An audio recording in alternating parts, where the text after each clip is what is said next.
কচ্ছপ ও মাছ। এক জলাশয়ে বাস করত একটি কচ্ছপ ও একটি মাছ।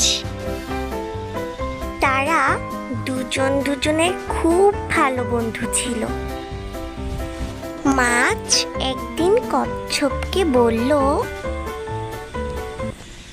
আচ্ছা কচ্ছপ, আমার মনে হয় আমাদের একটি দৌড়ের প্রতিযোগিতা করা উচিত।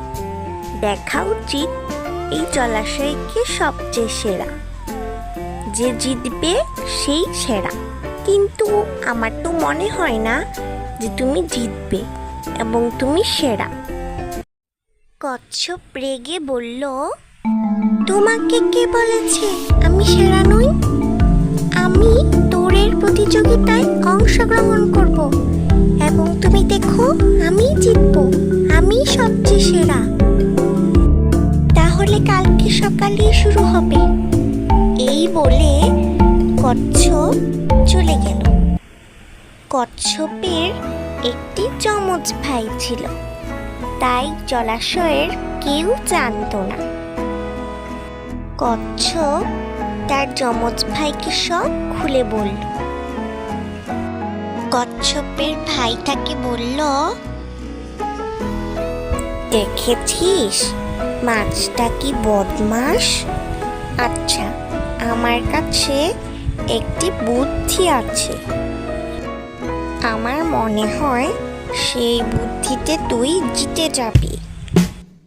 কাল সকালে আমি এসে পড়েছি প্রতিযোগিতায় অংশগ্রহণ করতে।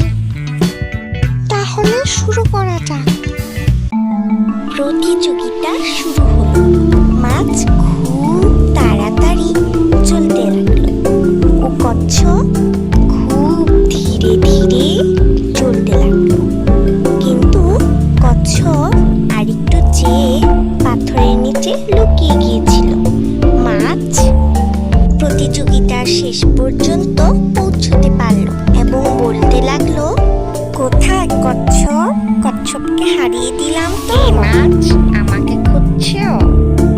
এই যে আমি প্রতিযোগিতায় জিতে গিয়েছি, তোমার আগে এসে পড়েছি। তাহলে প্রতিযোগিতায় কে জিতলো? কচ্ছপ। এবং তারপর থেকে কচ্ছপই হয়ে গেল সেই জলাশয়ের সেরা। এবং কচ্ছপের ভাই সম্পর্কে কেউ এখনো জানতে পারল না। সাবস্ক্রাইব।